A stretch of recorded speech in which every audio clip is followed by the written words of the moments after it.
Hello, everyone. Welcome to the ADPC Town Hall. Hopefully they're in the right place. I'd like to start it off with a question. And today's question is, what is your favorite flower? Mine is a bluebonnet, because I'm from Texas and that's the state flower, and I don't really know any other flowers, so that's what I got. So go ahead and put that in the chat and have some fun with that. And we'll get started here in a little bit. I'll hand it off to John Myers here to get us started. And John, if you have a favorite flower, you can go ahead and say what that is. Well,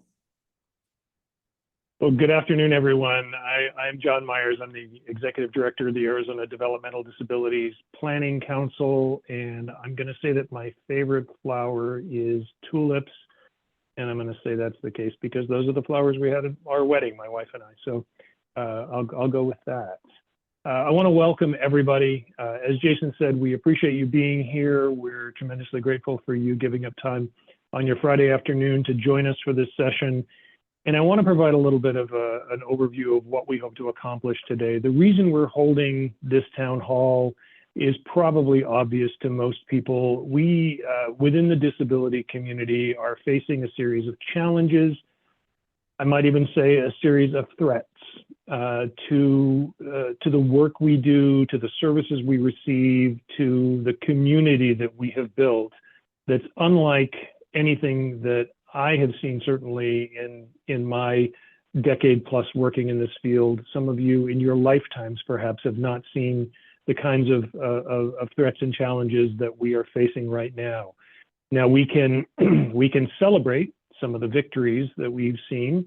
Certainly what happened at the legislature yesterday with regard to DDD funding was a victory that needs to be celebrated, and we appreciate the work that went into that on the part of House members, of Senate members, and of the governor's office, the ability to compromise on legislation that will benefit the DD community, that will continue services to the DD community. And we don't want to minimize what that means, but we also have to face the facts that we still face potential threats to Medicaid. We still face potential cuts to education services for students with disabilities. We're looking at challenges in Social Security and the various programs supported by Social Security dollars. The list goes on and on. We have ongoing challenges with relation to housing and transportation and employment and a host of other issues that touch upon the lives of people with disabilities.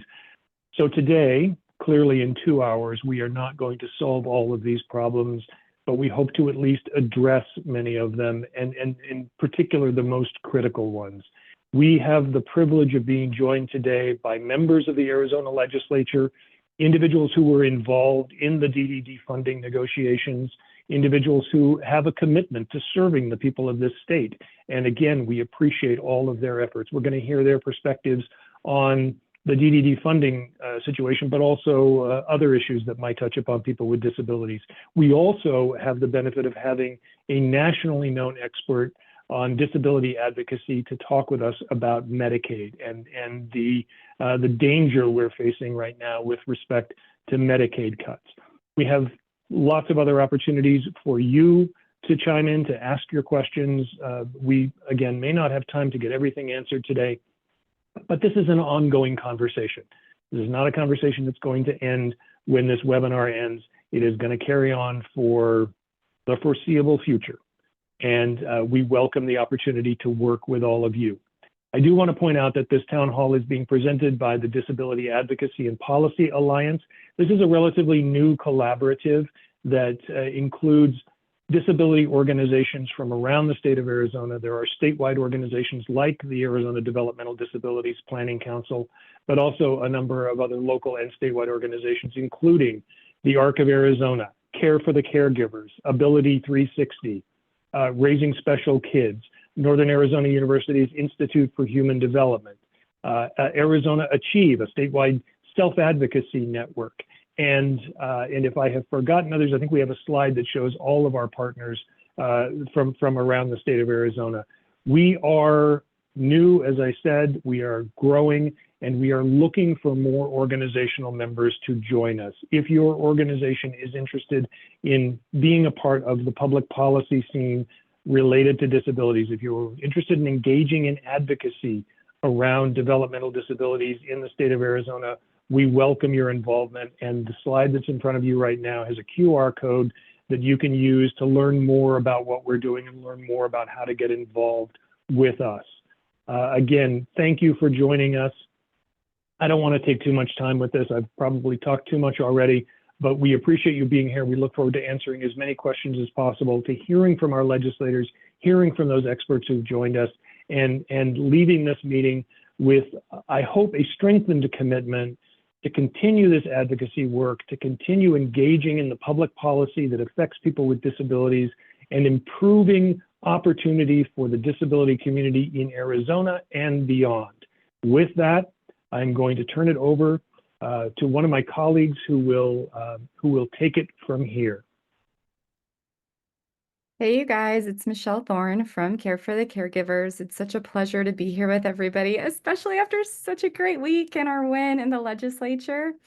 Today, I am very, very excited to be able to bring up Miss Julie Willoughby, Representative Julie Willoughby, who was the amazing representative along with Gutierrez who put together this bipartisan bill for the disability community.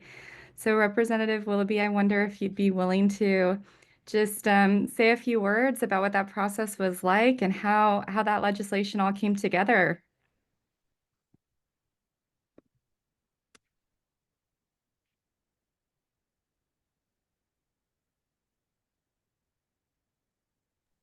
Okay, sorry, I was having mute technical difficulties. So first of all, thank you so much to everybody that has reached out with so much love and so much support of everything that's happened. I am forever grateful to be able to stand in support of everybody in this. So it started off very, very rough from the get-go.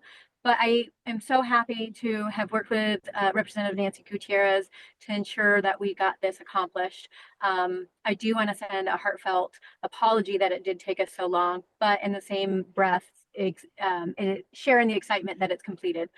I do believe that the next couple steps will be to next session to work on making the PPCG part of law, codifying it into a state statute. And I know Nancy and I have shared a little bit about wanting to do that next session.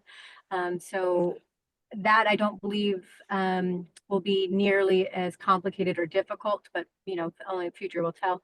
But I believe that we have some really good starts on getting more awareness around the program, exactly what it is that we're talking about, because this program is still in the realm of Medicaid and the federal government. Is a newish program, right? We haven't had a lot of time or good data to understand exactly how much this program impacts families in the positive way that we hear you say, but sometimes people need numbers. So I think being able to quantify with some of this legislation that we passed exactly how much people are impacted and exactly where the funds are going and being used, I think it'll only garner more support for this program moving forward in the future. I think that we have a great opportunity to show not just the citizens of Arizona, but the entire state or the country that we do care about those individuals that need it the most, and being able to protect them and to give some stability that we don't have to keep doing this over and over again. So that's what I look forward to. And I appreciate you guys having me on. Yeah, that would be huge. I also just would love your perspective on what it was like to get to know our caregivers. I think for a lot of our caregivers, they did a lot of advocacy, and sometimes we think we're sending these emails out to the void and we don't know if people are reading them. And I wish you could share what the impact was like for you being on the receiving end of so many phone calls and emails and meetings. Absolutely. It was so overwhelming that I don't even really know if I have the right words to say, because I am used to very hateful emails. So receiving so many loving emails was such a huge change. And it really gave me the day in, day out perseverance that I needed to get this accomplished, because I was fighting an uphill battle against things that I don't know if I necessarily should have been, in some people's eyes, fighting against. But when there's something that needs to be done, that's the whole point of being an elected official, is to get the work done regardless. So the love and the support has just been outstanding. It really did mean a whole lot. I did try to respond to as many individuals as I could in a timely manner, but you guys overwhelmed me. So I do believe that you may not have heard from everybody, but I promise you the impact of what you did through the emails and the phone calls were felt. So don't give up that isn't effective, because it's extremely effective. Just sometimes you don't necessarily see the end results of what you're doing in this place, in this political realm. So like I said, it meant a whole lot. I especially loved the pictures. Most individuals sent a picture along with it, and it was just and it's kind of what Pamela Carter said on a Wednesday night, is you put a name to something and you personalize it, and it changes the perspective. So that was just really, really amazing. So I again, it was just awesome. That's very cool. Tell me about how things came together the last night when you guys finally put together the last little bits of the bill. I know that we had one of our board members there, and she said you came out at one point and you were like, I have the votes, like we have to keep them here. We have to get it done tonight. And you were so full of so much energy and positivity and just the willingness to get it done. I think it was just amazing. Yeah, no, I refuse to let the night end, because the biggest killer of legislation is time. And I knew that we were close. I knew that we weren't that far away from what was offered from the Senate, what we were working off of. I know I messaged Nancy a couple of times. I'm like, please keep your members here. I need them. And she was so wonderful at orchestrating and keeping people on task and on time, and communicating back and forth together on exactly where we were. So it was a moment where I was able to really take the full lead on getting that over the finish line. And it was just exactly, I think, what we needed in the right timing. So it was just, it was exhilarating to be able to know that we were so close to being done and working together to do that. Yeah, that's really wonderful. We very much appreciate everything that you did and were willing to do. And you took a lot of political risks and standing up for our community and for helping us. And we will always remember that. And I also just want to know, like, are you interested in helping us get some bills through maybe next session? And what are kind of the areas that you're really passionate about that we might be able to find some connections and work together on some bills? No, absolutely. I think maybe after session's over, sitting down with a lot of you and just brainstorming and talking, because sometimes when you just talk about what is bothering you on a day-to-day basis, you realize that it's something that you can change and affect through legislation. So just really getting in and diving into exactly the community's inner workings, and figuring out exactly what spaces can be we can work on to make better. I think that would be a great place to start, but I would absolutely be honored to sponsor anything that you think that would better your community. I also, within that, you asked what is my passion. A lot of my legislation deals around kids and protection of kids, a lot of different things. I also have a communication accommodation bill that I'm hoping the Senate will hear soon, that allows for individuals with disabilities to register on their license plate when they register, that they need a communication accommodation. And then that is an opt-in process that is private only through the CAD system that the police officers have. So if they pull you over, they see immediately that there's somebody in the car that needs accommodations. And it changes the perspective of the officer, their approach on how to handle the individual that they're working with in the car. And I think from my communication I've had with different disability groups, it also makes them feel more secure that they know the individual is going to understand that there's differences in the way that they need to communicate when they approach the car. So I'm hoping that one gets through this week. And it's flew through with unanimous bipartisan support already. So I think that'll be a really good one. That's fantastic. Thank you. And we had somebody in the chat box talk about, I'll just read her statement aloud. She said, I think one aspect of data that would be beneficial to gather is to compare for a potential disability service provider, to compare their potential hourly pay in the DSP job versus, say, an equivalent entry-level job in a restaurant or a store, and how much training is needed to complete before starting, and whether those trainings are paid or not. And I think that this just gets to the fact that, we have such a big direct care worker shortage here in the Valley, but a lot of it comes down to kind of pay and benefits, and how do we build a system that's robust so that, parents can find the direct care work support that they need. No, I think that is a great start. I would love to sit down, get some more information, work with one of the policy staff to see what we could do to make that or something like that come through. Oh, that would be fantastic. Thank you so much. And, Absolutely. I want to go ahead and give you the floor and let you end with something if you want to, and then we'll go to our next speaker. Thank you, and I appreciate you being here, but I will let you go ahead and close out your time with us. Thank you. Well, I really do want to just say and I'm trying really hard not to cry again. I am just so very humbled with the amount of love and support from this community. The fight that is within you all is just so impressive, and I don't believe that most people understand that day in and day out, that's all you've done for years is fight, and that's what you know. And as a mother, I see just the love and the care that comes from that.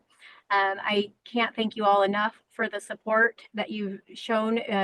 Seriously, like I'd mentioned before, it had got me through some of the really hard times this last couple of weeks, just knowing that there's people out there that this was important to, and so it was important to me. And I hope that I can always be an advocate for this community, and please do know that I am always available with any questions or concerns.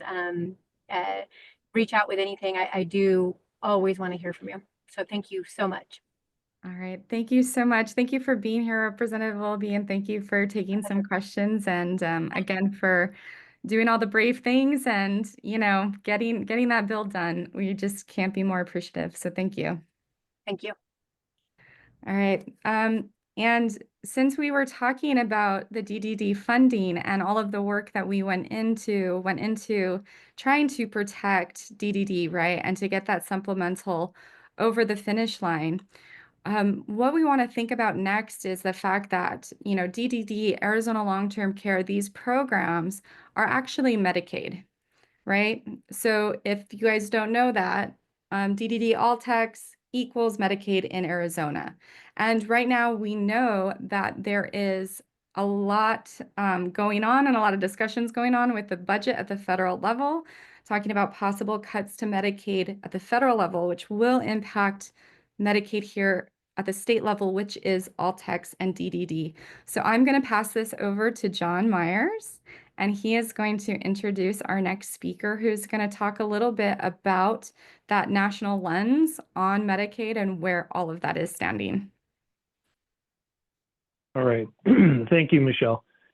As Michelle said, and first of all, actually, I want to step back and thank Representative Willoughby for her work on the DDD funding supplemental, for her efforts to work across the aisle and to involve colleagues of both parties to bring about a resolution. We really appreciate that, and we appreciate the work that was done by her colleagues as well, not just her, but truly she took a leadership role in that, and it brought about a resolution that we were all looking for.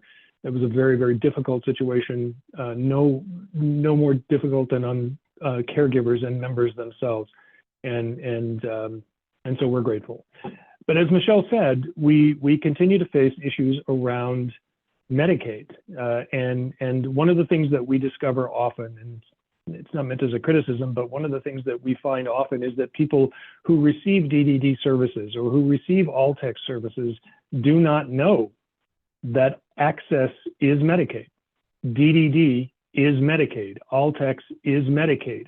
All of these programs, and actually many more, are funded through Medicaid dollars. And so when we talk about Medicaid, we often forget to mention why we're talking about Medicaid. We're talking about Medicaid because just about everything that goes into the DD service system in Arizona is funded by the Medicaid system, meaning federal dollars matched with state dollars to provide the supports and services individuals with disabilities need in our state. Now, we have the privilege today of having Nicole Jorwick from Caring Across Generations joining us to talk about what's going on in Congress, to talk about some of the proposals to change how the Medicaid system works.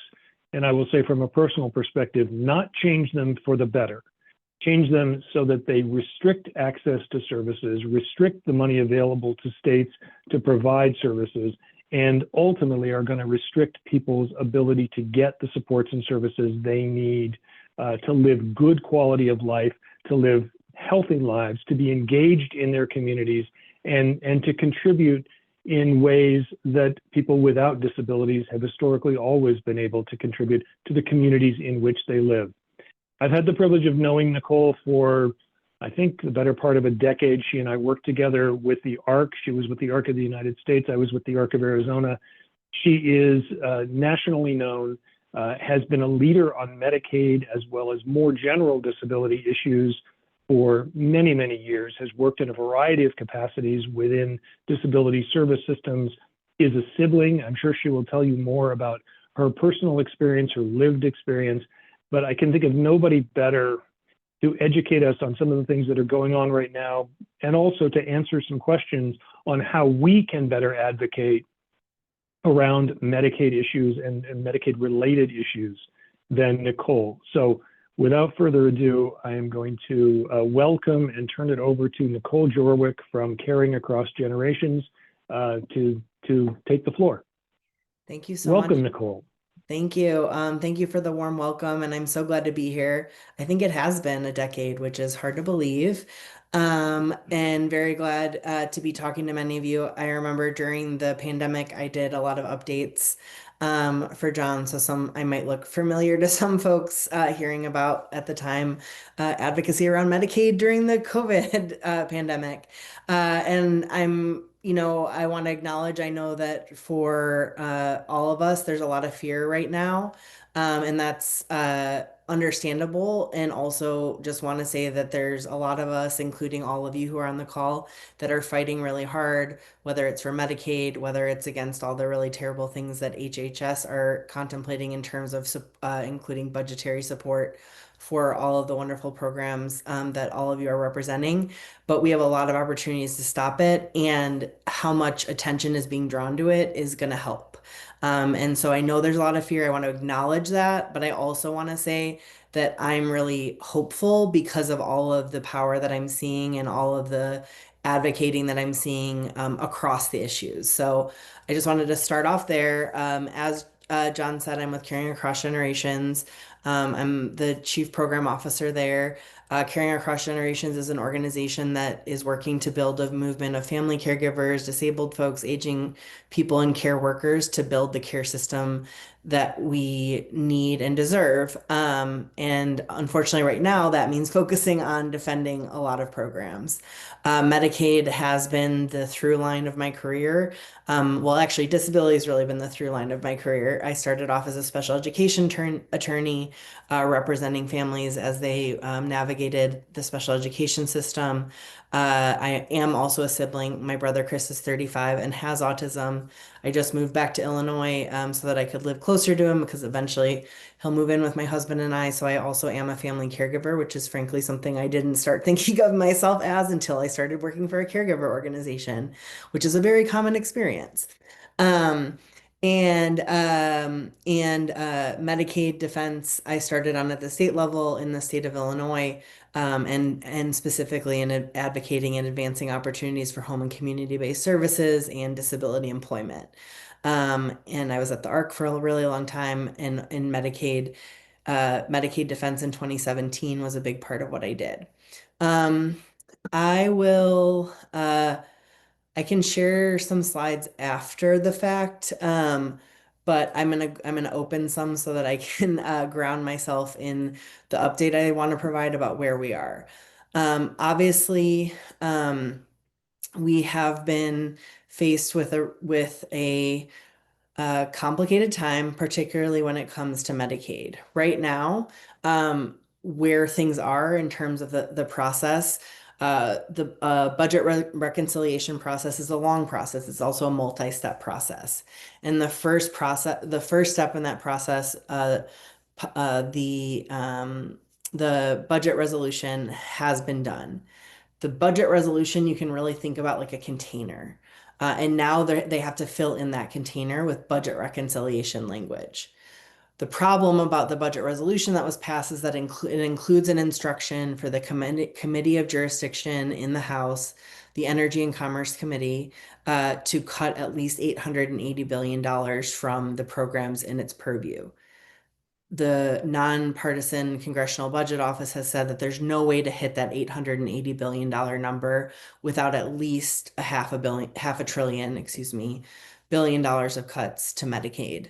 That is why we all need to be activating around Medicaid. Medicaid, as I know a lot of folks here know, that what it means is that children with disabilities can grow up at home with their families, that older adults and disabled people have the support that they need to live and age in their homes and have the independence that they need to navigate their communities. It means that direct care workers are paid. It really is a workforce program and also ensures that direct care workers have coverage for their own healthcare needs. It's this group knows better than most, but so many people think of it as just a healthcare program, but it's so much more than that. But it does also provide a lot of healthcare supports, a lot of supports for children, including children with disabilities in school. Uh, Special education services, related services are covered by Medicaid.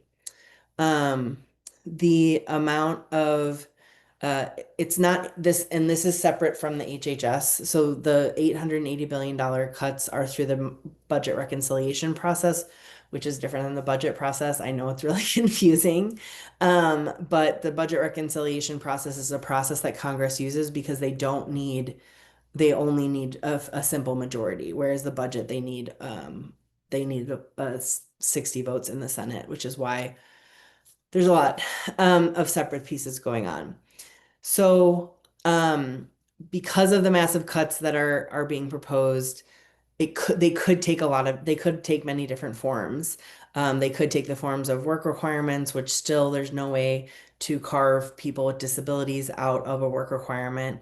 It also would have a major impact on family caregivers who might not be out of the workforce because of their needs. Um, it Whatever the form it takes, we're going to have a lot more understanding because, as I said, that joint budget resolution did pass both the House and the Senate. A moment of, or a note of hope that I would share, even though that did pass in 2017, which is the last time that they contemplated massive cuts to Medicaid, the House passed, there was a joint resolution that was passed in 10 days. This time we held them 99. And that's because of all of the advocacy, all of the groundswell of people that are sharing their stories, talking all about the ways that Medicaid impacts people's lives. I know my brother Chris recently said that Medicaid gives his life color. And that's something that so many people can relate to, because whether it's support in the community, support on the job, healthcare, Medicaid is something that anybody who is on Medicaid should stay on Medicaid, which is why we have to protect the program. So just wanted to share that moment, that like note data point on the fact that we've already slowed them down. And so now they're going to have to start. So where we are in the process with reconciliation is that we expect the House is currently in recess. They're coming back next week, and we expect to start seeing leaks of the bill, of the actual text. So the resolution is that container, and then the text is going to fill that in, the budget reconciliation text.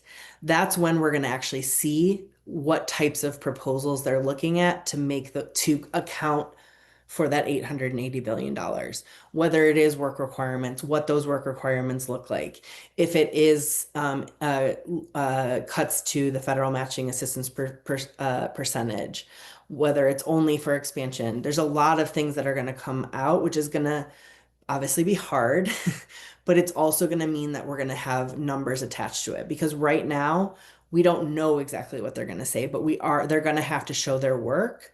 And so we're going to then be able to fight actually better and more strategically because we'll know exactly what they're proposing. It's also though, I was just on a call that where someone said, uh, we have 3 weeks to save Medicaid.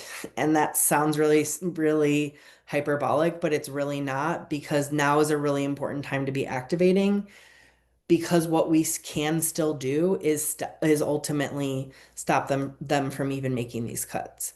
Um, and so along that line, our organization, along with lots of other organizations, including the ARC of the United States, including the American Association for People with Disabilities, and lots more, the ACLU.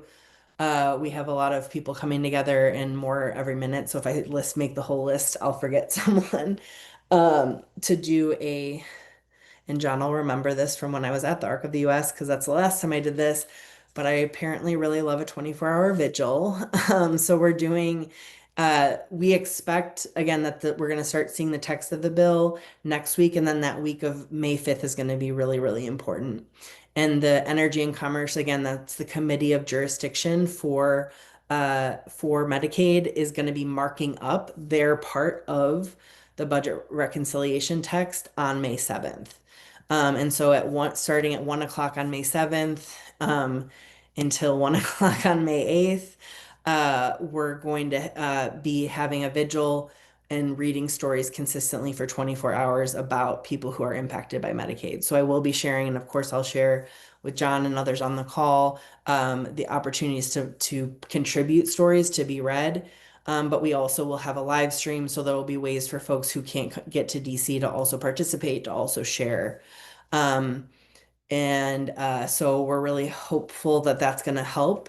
And that will also allow for members who are deciding how to vote to have Medicaid beneficiaries on the ground outside while they're making those votes.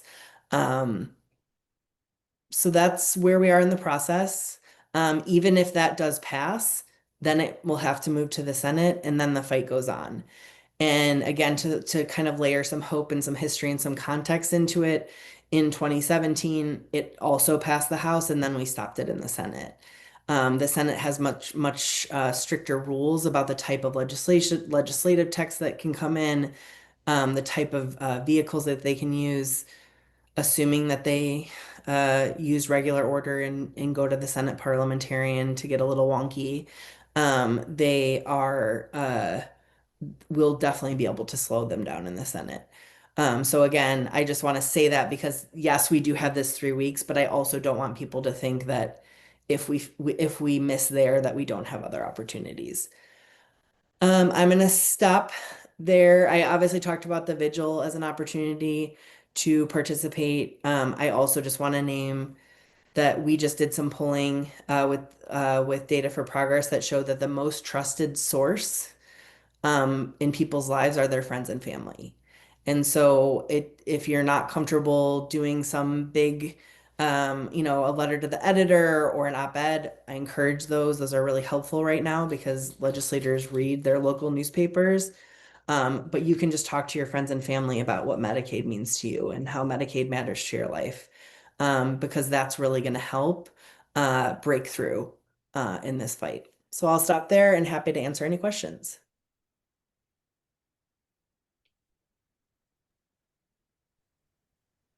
I think there were a few in the chat that just kind of asked about why Congress won't raise taxes instead of making cuts, and why they choose to go this route as opposed to the raising taxes route for people. Um, yeah, That's a tough one. decades of politics. So That was me, by the way. hi Charles, nice to meet you. It's a great question, and I actually think that from a narrative perspective, my organization works a lot on culture and narrative change too. And I actually think that from a narrative perspective, right, the last time we saw these massive Medicaid cuts, they were being proposed to fund really complicated healthcare, Affordable Care Act components. This time it's different. This time they're literally talking about cutting Medicaid to account for, to pay for tax cuts for the wealthy and for corporations. And so that's just a much different story to tell. And to me, ultimately, what it's about is what we as a country want our public funds used for. And the good news is that we have polling that across the political spectrum, people agree that Medicaid and specifically home and community-based services are where people think that public funds should be spent. So once we get outside of this current fight, I'm all about having those conversations. Um, but yeah, I will say that I've been working out in DC and on the Hill for over a decade, and getting I it's a bipartisan issue that getting Congress to spend money on HCBS has been almost impossible. We got 37 billion in the American Rescue Plan Act for that short-term relief for home and community-based services after COVID, but that was, a very specific circumstance. But I'm very committed and very convinced to the idea that we can use some of this defensive fight once we're out of it to make the case for more spending, because it is very politically popular across political parties. I have a question. Go right ahead, George. My question is, it seems like the Democrats are on board, but it's the Republicans that we can target.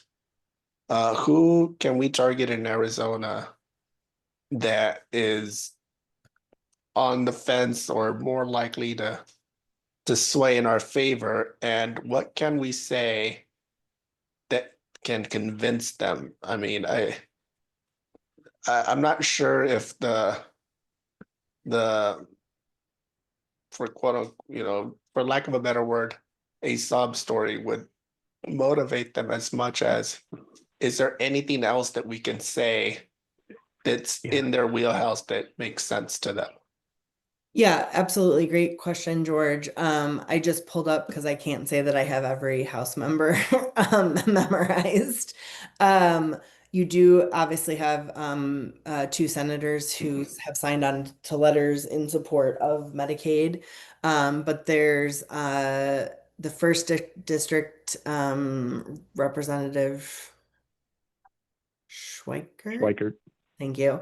Representative Crane, Representative Stant, no, Representative Biggs, Representative Siscomani.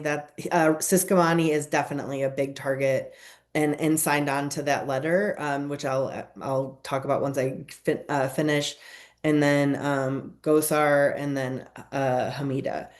Those are folks to target just because solely by the fact that they're folks in the majority party right now. But Siscomani did sign on to a letter, and this is another point of hope, which is that there are 13, and I say 13 because Representative Mike Lawler from New York just added his name to the letter, where 13 members of Congress signed, Republican members of Congress sent a letter saying that they didn't support cuts to Medicaid. Another bipartisan effort that was made before the resolution, so before the container passed, was in the Senate. There was an amendment to the resolution from Senator Wyden, a Democrat from Oregon, and Senator Hawley, a Republican from Missouri, frankly, an unlikely ally, seeking to cut that language for 880 billion of cuts to Medicaid, and it only failed by one vote. And so again, there is some moments of hope. Looking at the questions, question from Sarah, is a filibuster an option? It's not, because they're using the budget reconciliation process. That's another reason that they're using that.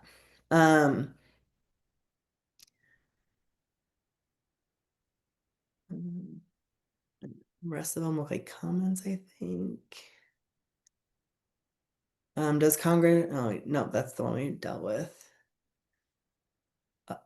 Other questions? Nicole, there was a question about where the vigils are being held. Oh, it's in Washington, D.C. But if folks want to plan one along the same timeline, definitely reach out to me. We definitely are happy to help support groups and uplift groups. It doesn't take 1,000 people either. It can be a small group can make a big difference, especially if you're in any of those districts of folks that I mentioned, where you can get that local press and local attention on the Medicaid issue. That would be particularly helpful, especially Sisquamani. David. Yeah, I think I forgot my question. No problem. Happens Um, all the time. yeah, actually two questions.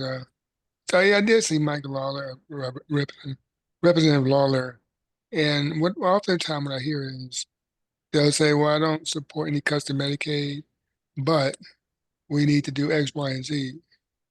And so, and what is the X, Y, and Z? When they talk about maybe doing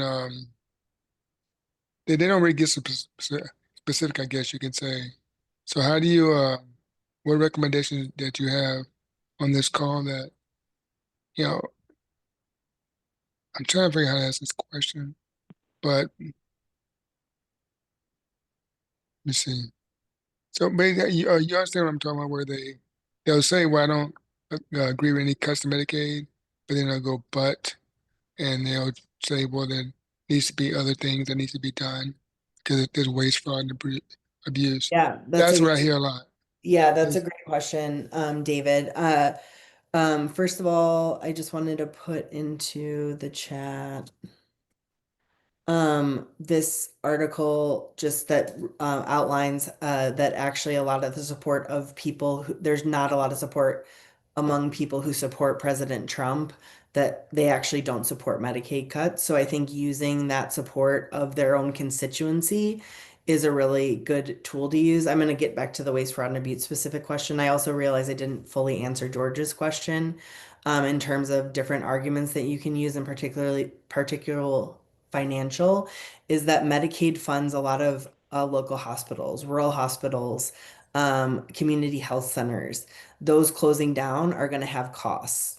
And also the massive cost shifts to states is going to be incredibly important. And obviously in the disability community, talking about the fact that losing access to home and community-based services will mean that either folks will be forced into unnecessary, unwanted, because if you're living in the community, one would assume that's where you want to live, institutionalization, and that costs more to the state and to the bottom line for the state government.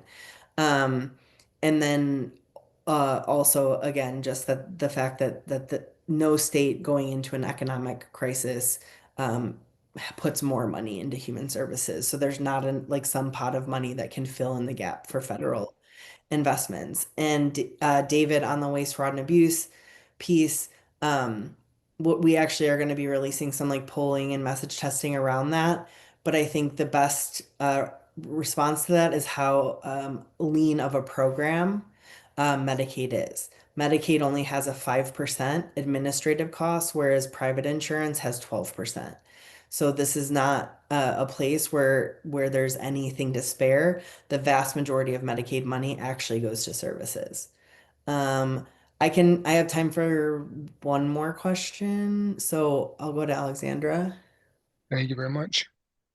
Thank you. I was just wondering if maybe we can, you had mentioned having a vote in how our tax dollars are spent, right? And so I'm wondering if one mechanism, one approach might be to address Congress, members of Congress, and not just the Medicaid piece, but also the training for our officers. They cut DEI funding, which that then affects the training for the police officers. Funding has also been cut for Head Start, right, which affects early child care. Funding has been cut for sexual abuse prevention for the police departments. And so I'm wondering if maybe, one way that we can address Congress and the administration is to maybe say, hey, these are all things that we care about. We care about funding the police department and keeping our families safe. We care about, making sure that Medicaid is funded and that, vulnerable communities are safe and protected and have the life-sustaining services that they need, right? And that they are it's their rights, right? And so maybe addressing Congress and making it a bigger picture and saying, hey, you know what? We are not going to stand for this anymore. Stop taking away our services and hurting the people of this country. Instead, tax Wall Street. You know what I mean? And Yeah, I again, mean, this is like an overall big picture. Where do we want our taxes to go as a society, as a community? Where do we want, what do we want to fund? Why are you cutting our services? And there's nothing happening up there. And so if we're going to put pressure on Congress to make a change, I think that it should be a big change and really put our foot down and say, hey, you know what? No, we do need to make sure that the police are funded. Like yeah, our community does need to be safe as well. yeah. You know Again, what I it's mean? yeah, it's the public dollar conversation. And there's groups like Families Over Billionaires and Fair Share America that are talking about some of those things. But I think that we can not use, but um, amplify issues like Medicaid to really make the case in a really succinct way. But all of those other issues, including Head Start and police training and other things like that. I'm a big believer in coalitions, and especially times like right now. I mean, that's literally half of my career and half of my job right now is I lead the Care Can't Wait Coalition, which is breaking down the silos between childcare advocates, aging and disability advocates, workforce advocates, and paid leave advocates, because there's more intricacies than not. And so I think that everybody should be thinking about that. And again, I think it's going to be easier to get to those, what should we spend on once we're out of the defensive stance. So I think utilizing those pieces, but I can take Charles' question last, and then I can wrap. Okay, thank you very much. Suze, turn your speaker off. My wife's got a computer running too. I just wanted to make sure everybody knows that not only is this affecting, but my brother lives in a state of Arizona group operated home. And essentially, I got a word the other day that the state's closing those as well. Susie, turn your speaker off, please. Getting Yeah. feedback here, feedback loop. So anyway, but I just wanted to say that I'm very concerned about that. And not only for my brother, who's lived with the same two people for over 20 years, he has some caregivers that have been with him for 20 years. Not only are these fine people, my brother and people like him are losing their homes and their comfortable environments, but also these caregivers. One gentleman that runs the house has been with the state for 27 years. He's 3 years away from being vested. And Yeah. this is just wrong. And one more point I wanted to bring up. I have to report to the probate court of Arizona every year, file a guardian report. I'm my brother Rick's legal guardian.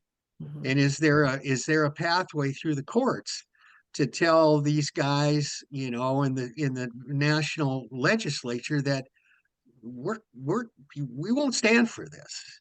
Yeah. It's great to be an advocacy group, but if you could get some kind of motion or injunction filed, and I Yeah. don't know the process of doing that, but I'm not a wealthy man, but I do have some resources, and I live in California. Yeah. There's one representative I'm going to target, Daryl Issa. Yeah. Uh, He's a he's great a one bad to, guy, in yeah, my but opinion. but So everyone who well, really great points, and again, completely understand. And one of the things that, I completely agree, the connection between the workforce that supports people with disabilities and people with disabilities themselves advocating together is one strategy that I've really seen work well. right. I also am a policy advisor to the National Alliance for Direct Support Professionals for that exact reason. I just filmed a video for them about why it's important for direct support professionals to be writing their own letters and doing their own advocacies, because obviously Medicaid is also a workforce program. It pays the vast majority of direct care workforce wages. And so I think, doing something like if one of the folks that works with your brother and you wanted to write some sort of op-ed, like that's a really powerful way to show that connection. On the legal issues, there certainly will be litigation around anything that happens, but I will name that like one of the biggest cases that defends the right to access to home and community-based services Olmstead, that's a Supreme Court decision from 1999, has a caveat around state budgets. So it's really more about advocating with legislators than the courts right now. Okay. And so that's where the focus should be. Well, and I've written an op-ed about my life with my brother, Oh, and great. I'll look out for it. I've sent it to Sarah, who helped organize this meeting here today. Yeah. And I'm more than happy to work however diligently. I love my brother, and it's just the two of us right now. Both our parents are gone, and I'm very concerned. He's severely autistic, has been since a little tiny baby, and this would ruin his life to lose his family and his caregivers because it's a peaceful, comfortable environment. So thank you Yeah. for your time, and thank you for your hard work. Very Thank, grateful. thank you so much, Charles. I'll keep your brother and you and everybody here with me as I continue the fight in DC and along with my brother Chris. So thank you for sharing. And Yeah. one last quick comment. There's an organization at the University of Arizona called Artwork. I'm not sure you're familiar with it, but Artworks is a phenomenal program.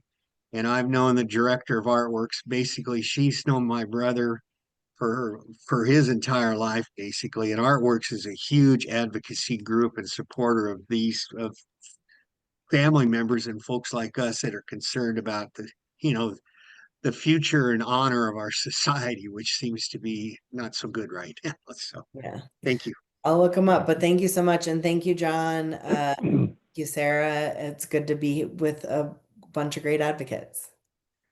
Thank you, Nicole. Really, really, really grateful for your time. Keep up the good fight. We will as well. And hopefully we'll be working side by side on this. Oh, yes, we will. And hi to Barbara Brent. Miss you, friend. Talk to you all soon. Thank you. Thank All you. right. Take care, Nicole. Thank you. And thanks, Charles, for the shout out to Artworks. I'm sure Yumi and the team at the Sonoran Center are very pleased to hear that.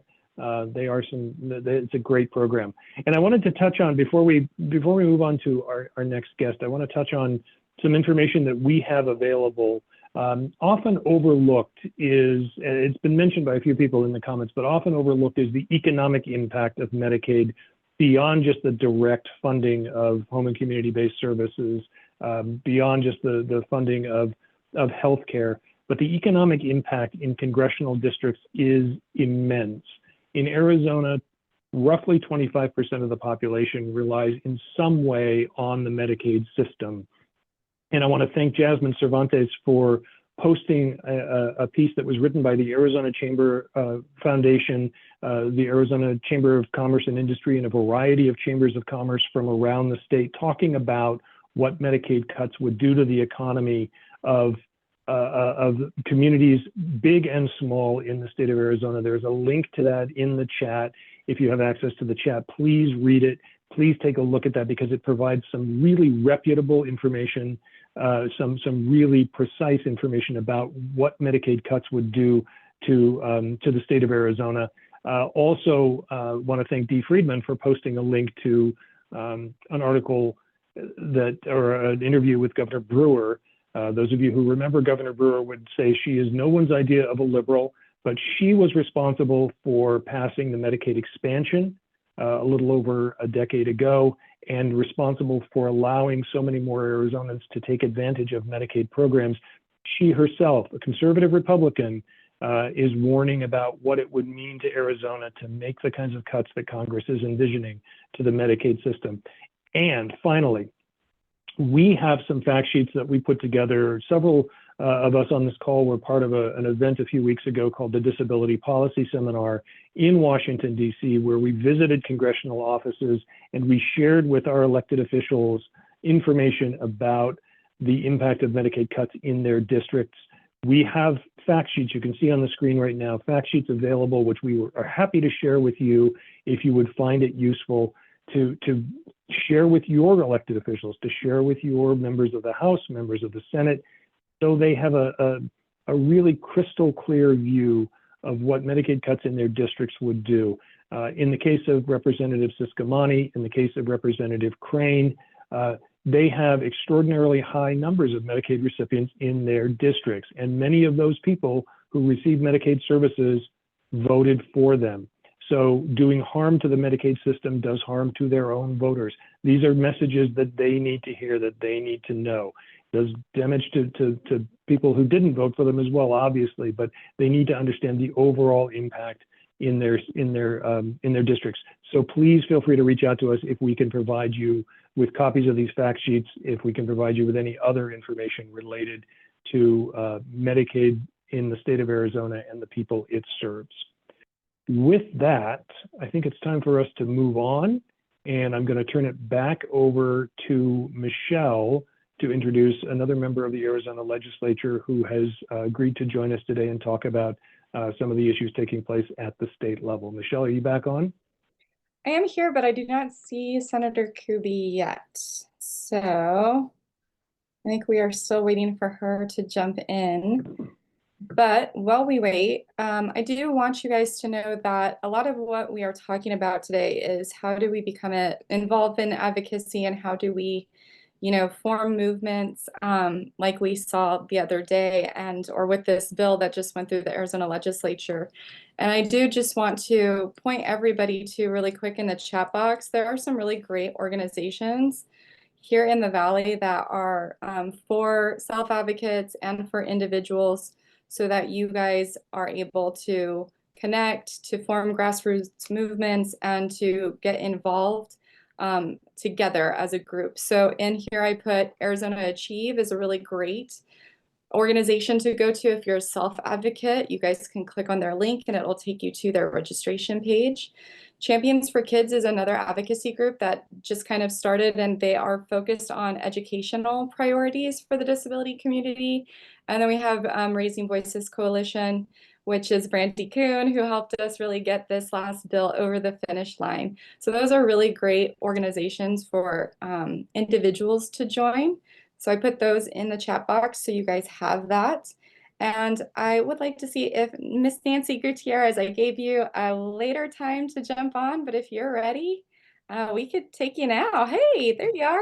I'm ready. All right, wonderful. So for everybody who does not know, Miss Representative Gutierrez is the second half of the dynamic duo who helped us put together that bipartisan legislation and really helped us push it over the finish line. So I am very supportive, and I'm very thankful for everything that you did for the disability community over the last couple of months to really try to make sure that we got this funding through. Thank you, Michelle. Thank you so much. I was texting with Julie while I was watching her and saying, you did such a good job. So it's just been a whirlwind, but I have to say, listening to you all this past hour, I'm even more impressed than I was. And I was really, really impressed with you all and your advocacy and your fierceness and the information that you shared with us. And now I see why the information that you're sharing is invaluable. So thanks for having me. Yeah. If you guys have any questions for Ms. Gutierrez, go ahead and put them in the chat, or you can raise your hand since we're taking oral questions now. But I think I would just really like to know your answer about how it went the other night and what it took to get that bipartisan support from everybody in the legislature. Sure. Well, my caucus was on board, from the very beginning. My original bill was a clean supplemental that I dropped in January. So that wasn't the hard part for me. Ms. Willoughby definitely had the harder part to get her caucus on board, but she and I had been communicating for several weeks ever since that terrible appropriations committee. And so that day, though, on Wednesday, the morning where Gress and Livingston kind of put on that gross show of, posturing, and they were going to do all of these things, and their amendment, which would have ended the program next year.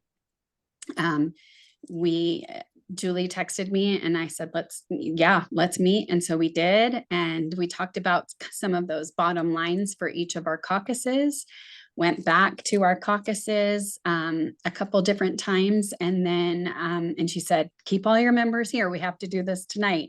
And she was absolutely correct.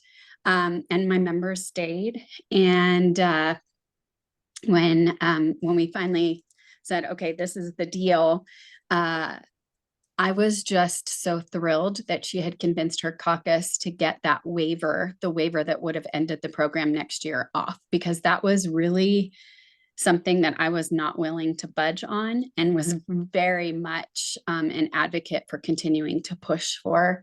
And we just said, okay, you get us the language. And we went, we got the Senate over, and then we all went to the governor's tower and filled them in. And they literally said that it was a miracle that we had gotten the waiver off. And I was like, girl, let me at the budget. Okay. And then they got us the language at I guess it was about 6:15. And no surprise to me, it was exactly what she had said it was going to be. And we gathered our caucus and let them, walked them through the language, and decided that none of us would speak because we didn't want to mess it up. And we didn't want anyone saying anything that would take more Republicans off. So I just got to say something, and we did it. And honestly, I could not hold myself together. I was just a crying mess. So, but it felt so good. It's really the best feeling I've had since being a legislator. So I really think you and Willoughby demonstrated what true leadership is, and that it's not about getting the name recognition, it's about getting the work done. And you guys both did that in an astonishing way. And so we're very thankful that you put your pride and your ego on the shelf, and you were kind of like, it's not about me, it's about them. And I just really appreciate that you guys were willing to do that for the community. Well, thank you for saying that. We both said, that's what moms and women do. No offense, men, but because really her name, either of our names could have been on that amendment. I knew that mine wouldn't be because I'm part of the minority party, but hers absolutely should have been. And there is no reason for it not to be, except she's a woman. Right. I'll go ahead and let Chris, if you want to just ask a question to the representative. So, yeah, go to Chris. Oh. And feel free to call me Nancy. Okay. Oh. Were you asking me, Michelle? I'm sorry, Charles Knight. Yeah. I'm sorry. Okay. Wow. No worries. That was bad. Okay, Charles Knight. Sorry. Okay. I wanted to put Christopher on the spot really quick. real quickly. I live in San Diego. My brother lives in both. My brother and I were born and raised in Tucson, Arizona. Ah, yay. I have some very close connections. My mother actually founded the Assistance League in Tucson, Arizona. Oh my gosh. She was the first president of the Assistance League when they joined in 1964. I actually knew Margaret Sanger. Oh my gosh. So my mom was with the proverbial mover and shaker. Her name was Pauline Knight, and she remarried as Pauline Ledford. Question, are there any advocacy groups A and Pima County? Because like I said, I live in San Diego, but I was born and raised in Arizona. And I would be interested in hearing about those, so I can, because I go to Tucson frequently to see my brother, and plan to go a lot more now that this craziness is going on. And this is just an observation, and I don't understand how these kind of issues become partisan politics. That to me is absurd. Yeah. Thank you, Chris. Charles. Sorry. I really, yeah, Chris is okay. But I just don't get that. And, as far as I'm concerned, I would prefer it if the women ruled the world, because the men have got it pretty screwed up right now. So thank you for listening. Thank you. And thank you for all your hard work. My brother thanks you. Yeah, my mom was really, really very cool woman, as was my father. But she was, from what I understood, helped, according to Yumi, helps, set up the state operated group homes program. Sounds amazing. But yeah, I bless her heart. I miss her every day, but I'm sure. All right. Thank you so much for your Thank hard you. work. Thank Bye-bye. you. Bye. You know, I know there are advocate groups in Tucson, and I'm sure that John and Michelle are probably better equipped to to know exactly who those are. But yes, Tucson is a very active city in many realms. I'm a public school teacher in Tucson, so that's all of my organizations kind of go through the schools, but I'm sure there are many more. Okay, thank you, Nancy. We'll go ahead and let David ask a question. All right, thanks, Michelle. Representative Gutierrez, as many of the parents stated that we seem to be going through this each and every year of fighting for services. And do you foresee this happening again next year? And if not, why? Or do you think it may happen? Or do you foresee seeing ourselves back here a few months later? I don't, because thank you for asking that question. If we had allowed, there was a certain part of the waiver that would have forced a vote in the legislature next legislative session to continue the Parents as Paid Caregivers program. And it was just a red line for me to get that out, because actually when I was watching the Senate passed the bill yesterday morning, I was watching from my office because I was just too nervous to go there in person. But Senator Farnsworth actually said out loud, this bill took out the waiver piece that would have ended this program. And then he kind of went, I mean, put it up for a vote. That was their intention the entire time. And I could not have you all have to come back and do this again. I mean, it would have broken me. I know it would not have broken you all. You are way too strong, but I just could not stomach that. So that's why for me, that was just a red line that I was not going to, I was going to fight that battle. It was the hill that I was going to die on. Yeah, and we have some follow-up questions in the chat kind of about that and about the budgeting process in general. So I think a lot of us just really are kind of in the dark about how the sausage gets made and how the budget comes together, and you know what we're going to do so that we do not have a huge shortfall like we did this past year.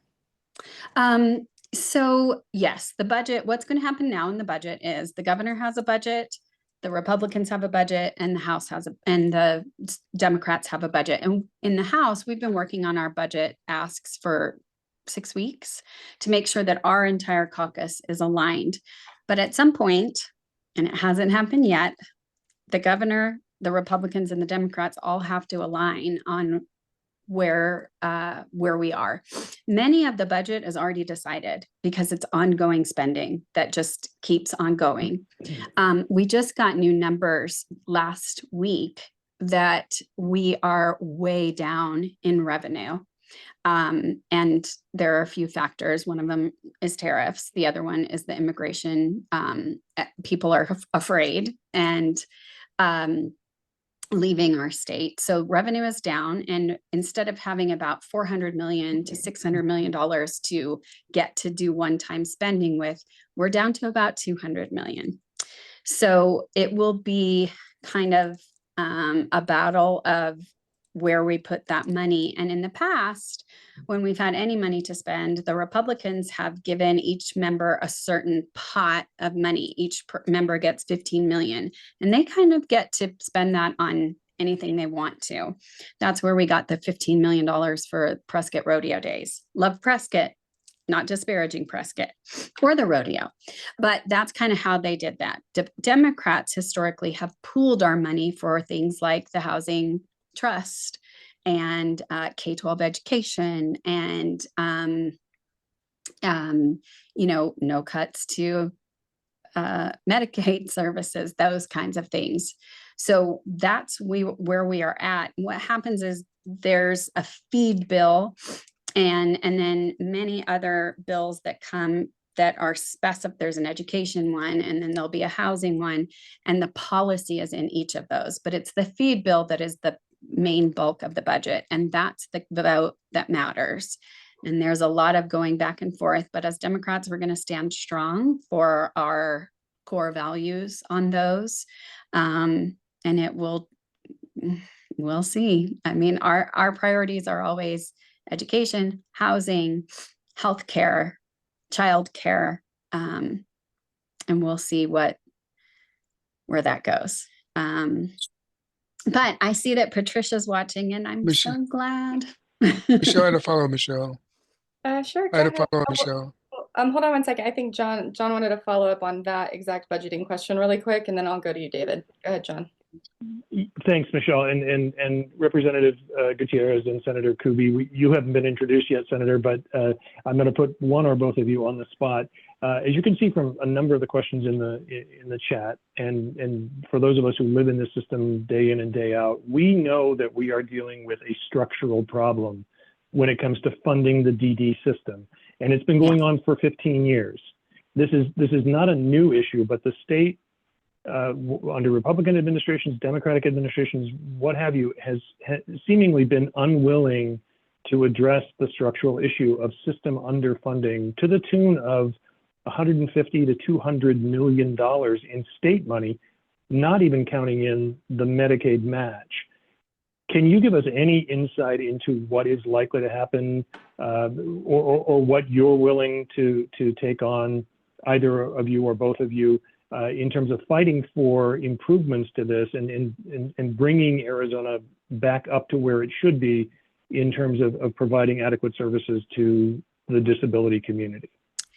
Yeah, John, that's a great question. And I mean, as a public school teacher who ran for office because of these millions of dollars of shortfalls in public education, what we've seen is now with our flat tax, I mean, I don't know how we're going to fix that without raising taxes, which nobody wants their taxes raised, but with a 2.5% state income tax, the money is not there. I mean, it's just not there. We do not have the revenues that we did. Maybe that could have been fixed several years ago when we actually did have state revenues that could have funded it. But, you know, we don't make what we should to spend for those systems. And then when universal vouchers, and I know there's 2 voucher systems, but when universal vouchers happened, they're up to $1 billion this year.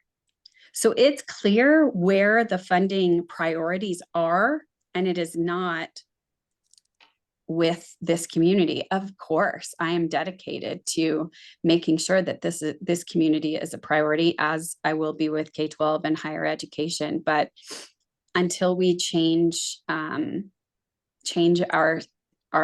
tax situation, because not only do we have a low tax base, we don't require corporations to pay their fair share of taxes either. So the money's got to come from somewhere, and it just doesn't. And I could add, hello, everybody. I could add that to make matters worse, Representative Olson, our colleague, your colleague, and Representative Gutierrez in the House has proposed a bill that will essentially cut taxes by $500 million in the next 3 years. So that certainly doesn't happen help our revenue situation. So if you're looking, like the representative said, 1.1 billion from expanded vouchers, and you realize special needs vouchers are different. But let's say 800 million of that is the expanded voucher. Yeah. 3.2 billion deficit from the flat tax, monies that we used to have that we don't have. And then we haven't renewed Prop 123, which would give us more money for education. We see all these bills being introduced to give more tax exemptions for the rich and the wealthy. The Diamondback bill is an example too. The billionaire owner wants to have basically $1 billion over 30 years. And that's a chunk out of the yearly budget when they already don't pay property taxes. They already have a free stadium, but they don't want to pay for the repairs. So, I don't see it getting better unless we have a change in the makeup in the legislature. At least with a change in the makeup of the legislature, we can stop the tax credits and that go to the wealthy to help the wealthy. Agree. Senator Kuby, just in the chat, somebody asked you if you know what the bill number is for the baseball bill, and if you could put it in the chat box, that would be amazing. And then we'll go to David, and David, if you want to go and ask your question. Yeah, the first question, Representative Gutierrez and actually both Senator Kuby and Gutierrez can answer the second question. I kind of know the answer to, but I just want to throw it out there anyway. But I know Representative Grass mentioned that there's a caregiver shortage, and he want to work on improving that. Has he approached you about that in regards to improving that system? And the second question is for both you. I've never seen it's kind of a common question. I've never seen a government program that has no guardrails. I'm talking about the ESA account. What will it take? Well, I know the answer to that question, but want to kind of give you guys a kind of talk about that too as well. But go ahead and answer the first question. Mr. Grass has not reached out to me. Actually, on Wednesday morning, he was literally raising his voice to me after his bill initially, or his amendment initially failed, that I hadn't called him to negotiate. And I am a teacher, so I deal with people who are upset quite a bit. And I just said, you just want to yell at me. You don't want to negotiate. So don't expect a phone call. Although I have to say, he and I worked very well on the education committee this session. He's the chairman of that. I'm the ranking member. We met weekly. We had a very cordial relationship, and I expect to have a cordial relationship with him again. But no, I mean, he hasn't approached me to do any work on that. If he does, I'm happy to work with him. I think I've shown you all how willing I am to work across the aisle. And then the second one, to change the voucher system will require a change in who's in the majority. And that's just the truth of it. We have several bills every single year. I worked on a fingerprint bill last year because fingerprints are not required for any ESA school. And actually now they are required, but it's literally they could put their fingerprint on a piece of paper and throw it away. Whereas as a public school teacher, I have to have a verified background check. So, we've just met a brick wall with those kinds of guardrails, unfortunately.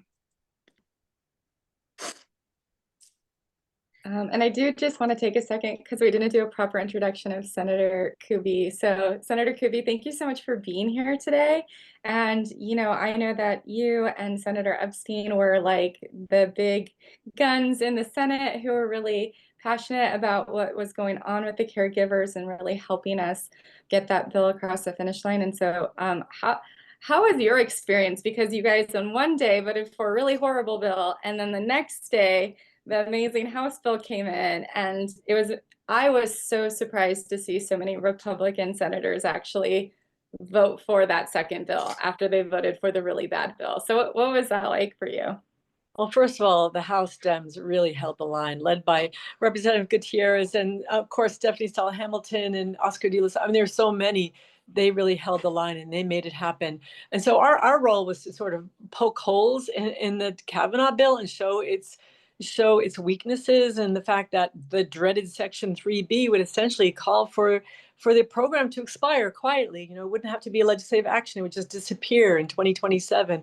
And we argued with Kavanaugh on the floor, and he sort of denied that, but the language was clear or not clear, which is the problem. So we were able to poke holes in it, and we were very frustrated though, because it took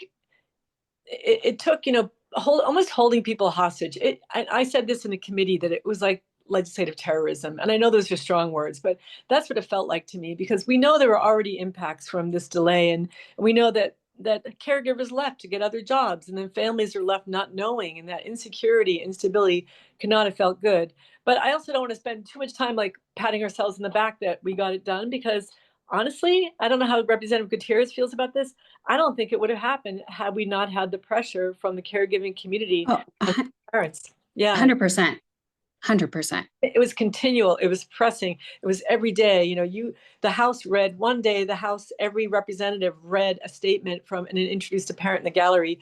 We did that not as in a fulsome way in the Senate, but every day we were doing that. And it's because you guys were there to provide your body and the audience and your beautiful words and your stories. And reading those stories, I'll never forget the weekend where I first started getting those stories. And I spent the day just reading them and crying and thinking, like, what are we doing here as a state? And then there was a meeting in appropriations where Senator Fincham cried, and he said, I can't, our most important thing that we do in the legislature is to protect those that are most vulnerable.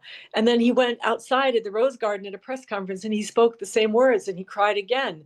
But somehow those tears didn't translate into actually wanting to support the program or work to get the program funded. And, you know, there was so many political, it was like all these political footballs attacking the governor.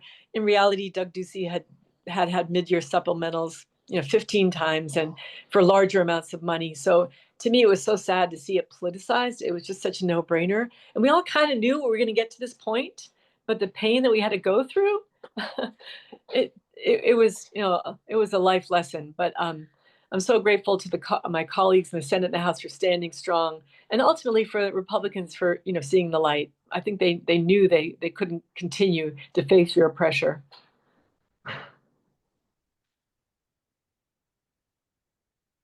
John, go for it. Thanks very much. It's related to this topic, but it's a little bit more general. This call is about advocacy.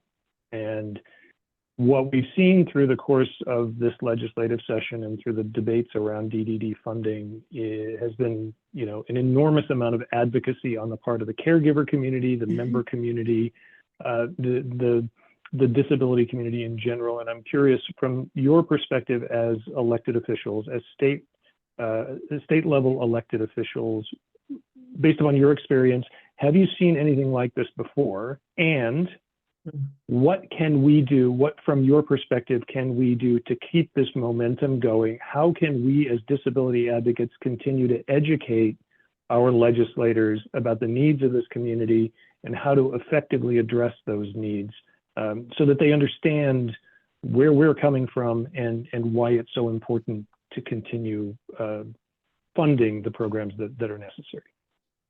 Yeah, thank you, John, for that question. For me, I would say the last time we saw anything like this was Red for Ed. And I was not a lawmaker then. I was a full-time teacher, and I was one of the people marching outside the Capitol for Red for Ed. And that felt like a moment. And this feels like a real moment. And I've said that to parents, like, I have not seen this advocacy, and I come from a very active community.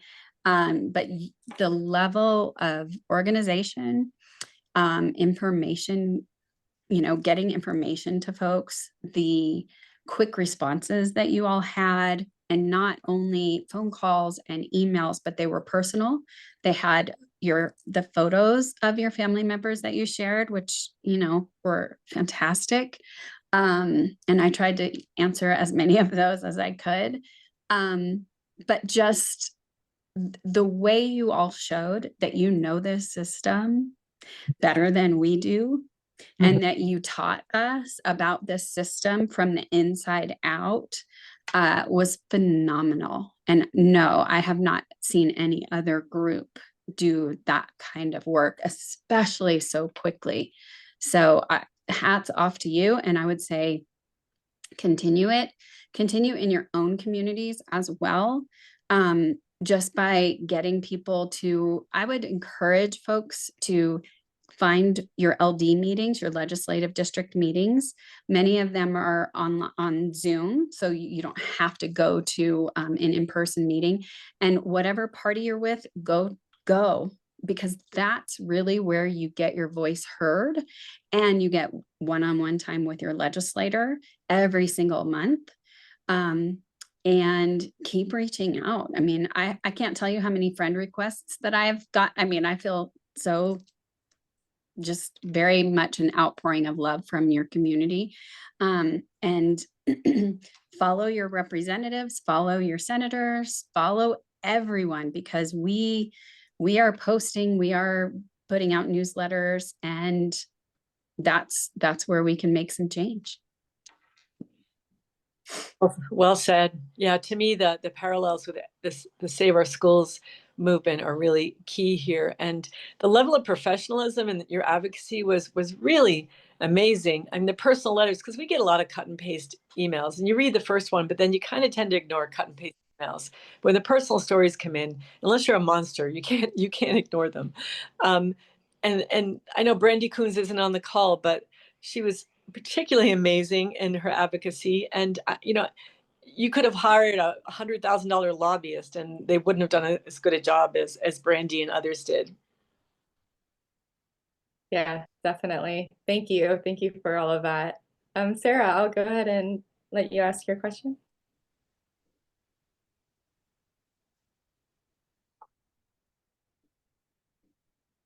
No, the phone one is tricky. Hold on. Sorry, just a second. And we're running into speech therapy. I have my kiddo in the car. So I just was curious, same playbook at federal level? I mean, do you think replicating what we did with our state legislature and representatives, for sure to get the community on board, just so that they're aware, because I saw just so much like trolling on a lot of different posts where people are just, the community is just not aware.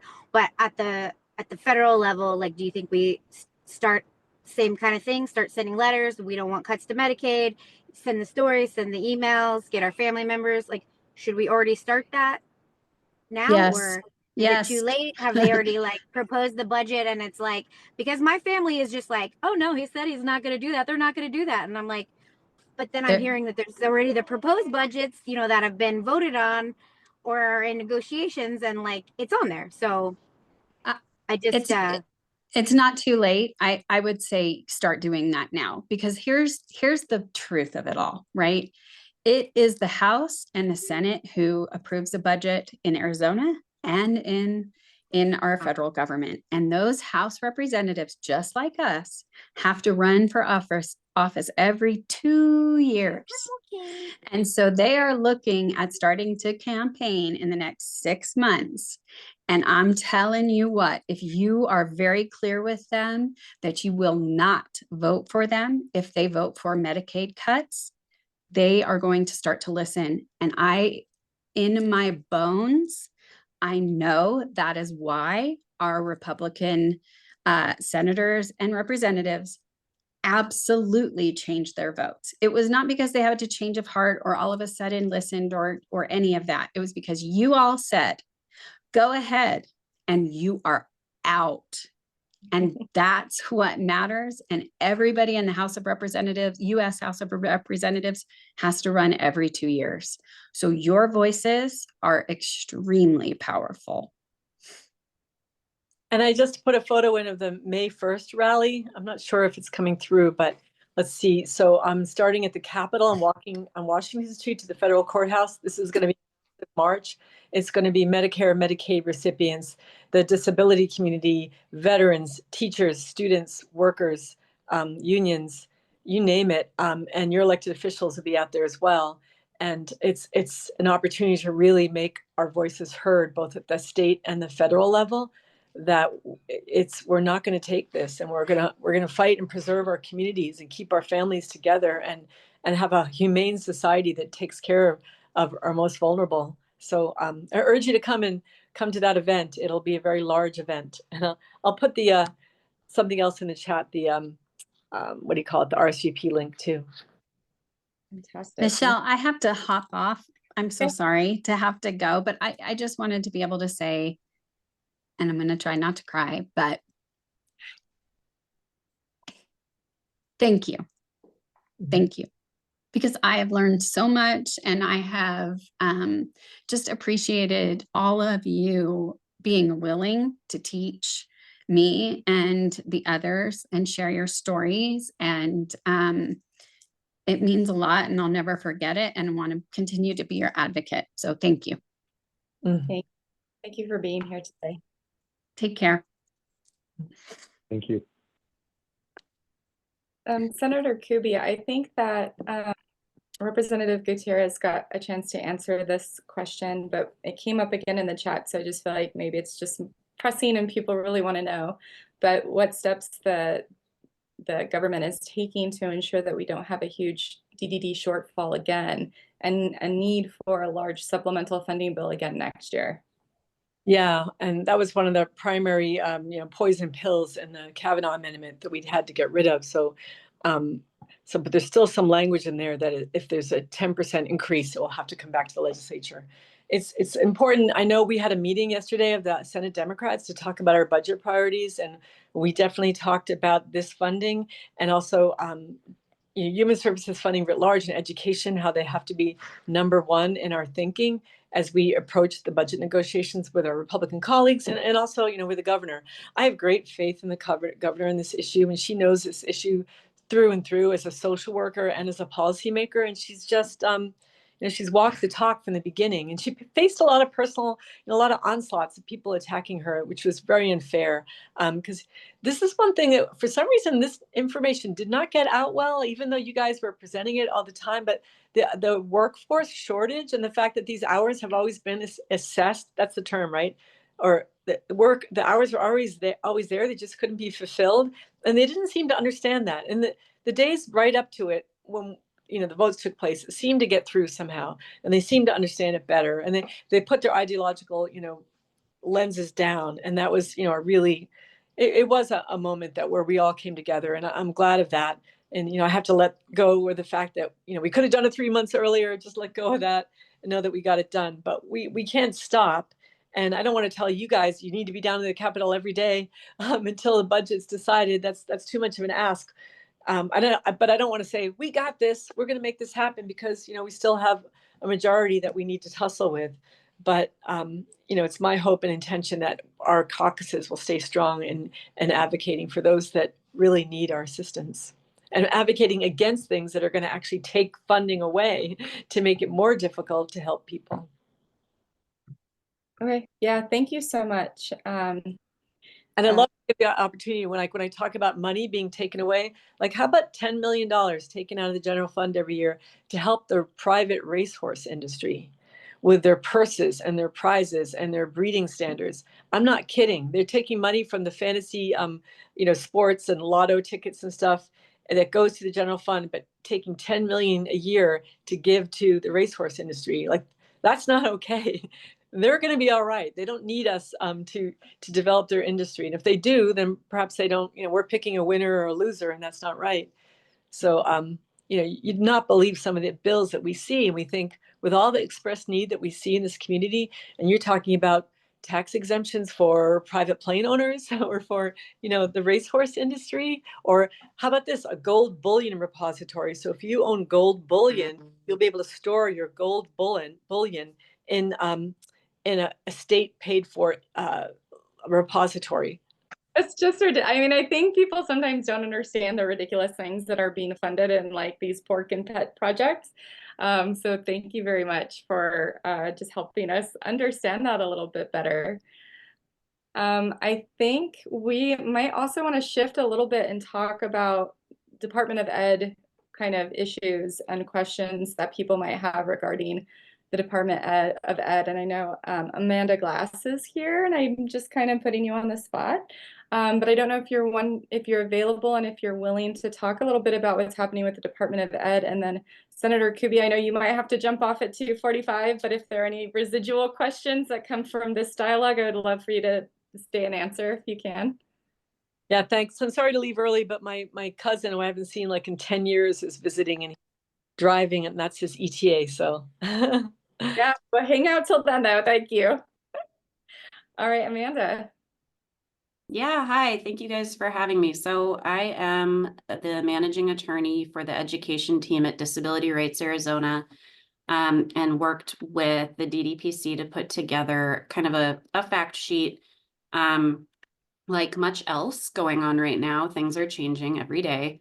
But I know there are a lot of questions among the DD community about what's going on with the Department of Ed. How is this going to impact students who have DD, who might have an IEP or a 504 plan? So I wanted to kind of give a little bit of what we know and where things stand as of today. I think our organizations will continue to collaborate to update this information as updates occur, and we'll try to push the information out to the public in a way that's understandable as well. But I think Sarah put together or is going to share that fact sheet for me so I can kind of go through it. And like Michelle said, please go ahead and put any questions you might have in the chat. I'll do my best to answer. By the way, I mean, now that we've done most of all of our committee meetings generally, and we're voting, we had a lot of votes pile up. We're going to be voting a lot next week, but we're highlighting issues of concern by having press conferences and having people come and speak. So if that's something you'd like to do, we'd be all for it, setting up a press conference. And we don't have to, Democrats don't have to be there. We can set it up and nobody will know which party arranged it. We can either just have you guys speak or other guests, but we're happy to do that. And we can pretty much pull it off very quickly in a couple days' notice. And so please reach out if you'd like to use that opportunity to get attention paid by the press to whatever issue. Wow, that is such a generous offer. Thank you so much. We are going to take you up on it. So I appreciate it. Great, great. Okay, so I think Sarah's kind of sharing this document, which if it's not already live and accessible, oh no, it is. So she also put the link in the chat so you can access it, print it out, share it, email it. But I will kind of go through what we put together. So on the first thing I'm going to kind of talk about is the Texas v. Becerra, or now Texas v. Kennedy lawsuit. So this kind of flew in under the radar for a lot of advocates nationally. We weren't really aware when this lawsuit was filed, but after the election, it came kind of to the forefront, and many of you have probably heard about it in recent months. So this was a lawsuit filed by 17 states against the US government regarding the Health and Human Services new regulations that were promulgated under the Biden administration. And among other things, it kind of seemed on its face like a very political issue because the preamble to the new regulations sort of mentioned tangentially gender dysphoria and that it might be considered a disability. And so that triggered a big reaction. And so at first it seemed like, oh, they're just challenging that piece of it. But if you actually read the lawsuit, they have a claim, an allegation within the lawsuit saying all of Section 504 is unconstitutional, violates the spending clause of the Constitution, and should be abolished. Those deep in the disability rights movement know that Section 504 of the Rehabilitation Act is the founding law for disability rights in this country. So doing away with it would impact people with disabilities across sectors. That being said, since Trump took office and RFK took over HHS, I think they're planning to rescind the new regulations anyway. There's been a lot of kind of a stall on this case in the courts. They've had to issue various status updates.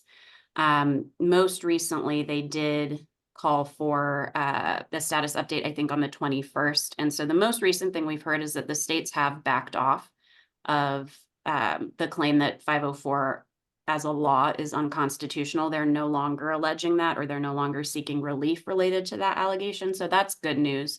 But the lawsuit is still live. Nobody's dropped the lawsuit, so it's something to keep an eye on. So that was back in September. In March of 2025, the U.S. Department of Ed initiated a reduction in force, eliminating about half of the department's staff. So you may have heard about that. Across sectors, lots of people lost their jobs. Then on the 12th, the next day, the Department of Ed confirmed it had closed 7 of the 12 regional offices of the Office for Civil Rights within the U.S. Department of Ed. That was a big blow. The Office for Civil Rights is the administrative entity that enforces Section 504 as it applies to kids in schools. It also enforces Title VI regarding discrimination on the basis of race and national origin. It also enforces Title IX regarding discrimination based on gender. So losing that many offices sort of signaled that the federal government would not be enforcing these laws. Luckily for us, Arizona's regional office is in Denver, and that is still open. However, that office lost about 1/3 of its staff, and it has had to absorb cases from all the other regional offices that were closed. So investigators who maybe had 30 or 40 ongoing investigations previously now have 300 or 400 investigations on their plate. So effectively, OCR is not functional They are not getting through investigations. They're not issuing findings. It's they're just completely underwater with the number of cases that they have, and the number of cases had been going up. The number of complaints being filed had been rising each year since COVID. Anyway, wait times were already very long. So at this point, wait times are, I would not expect a decision after filing an OCR complaint for years at this point. Then on March 20th, President Trump signed an executive order requiring that Linda McMahon start dismantling the U.S. Department of Education. As I note here, legally, only Congress can actually eliminate the department, but he has ordered her to do everything that she can do legally to stop it from carrying out any function. He did then the next day make public statements about moving certain functions from the U.S. Department of Education over to the U.S. Department of Health and Human Services. However, there hasn't been any kind of congressional action or executive order regarding that yet. These were just statements he made to the press. Then on the 27th of March, the U.S. Department of Health and Human Services announced dramatic restructuring, which may be something that has already been discussed today. They also eliminated many positions. They've talked about eliminating certain divisions or departments that work with people with disabilities or administer federal grants to offices like ours. So unclear at this point, you know, if Department of Ed is dismantled, where its functions would sit, given that Health and Human Services has now also been dramatically restructured. Unbelievable. And this is all normal, right? Welcome. He's almost home. We've got, I think we've got another page. Yeah. So I'll go through this and then see if there's more. Went to go pick up a prescription. If you're not speaking, could you please put yourself on mute? There's some cross talk. I'm like, oh yeah, I'll have it. Maria, can you please? There you go. Okay. Perfect. Thank you. Okay. So I'm going to go through the whole fact sheet, and then I'll try to address any questions in the chat. So what I do want to emphasize is what hasn't changed. So it feels, at least to me, it feels very dramatic. Like there are these huge changes happening. And there are, to be fair, these are big changes, but there are a lot of things that are still in place. And it's important to be aware of what still exists, what rights our students still have, what options they still have if they are facing an issue with their school. So first of all, the Individuals with Disabilities Education Act, IDEA, which is where IEPs come from, it's still in force. The funding from it is still there. IEPs should still be followed. That continues to exist. And in fact, there hasn't been talk of eliminating it. There's been talk of changing how it's administered, but not of eliminating it. So that's a good thing. Changing or eliminating this law would take an act of Congress or a judge finding it unconstitutional. But as I said, I don't really think even this administration has put that on the table yet. Section 504 of the Rehabilitation Act, which is a civil rights law that protects students with IEPs and other students with disabilities from discrimination, is also still in force. And similarly, changing or eliminating that law would take an act of Congress or a judge finding it unconstitutional. As I already discussed, there is a legal challenge to 504 right now. The good news is it's been walked back a little bit, but that law is more in question right now than IDEA. Amanda, can I ask you a quick question? Somebody Sure. in the chat said that there is a Supreme Court case happening right now that involves the 504 plans and Title II of the ADA. Do you know anything about that? I'm not familiar with that. Yeah, I'll have to look at it. All right. I just want to interrupt you just for a second because I think Senator Kuby is going to leave. So thank you so much, Senator, for coming on.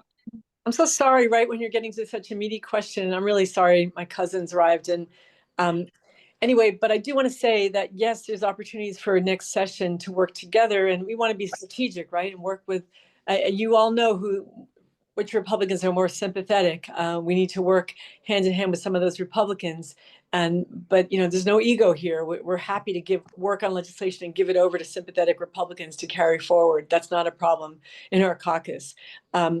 And I would love to get the report you're sending so I can distribute it to the Democrats in the Senate and the House. I'm happy to do that.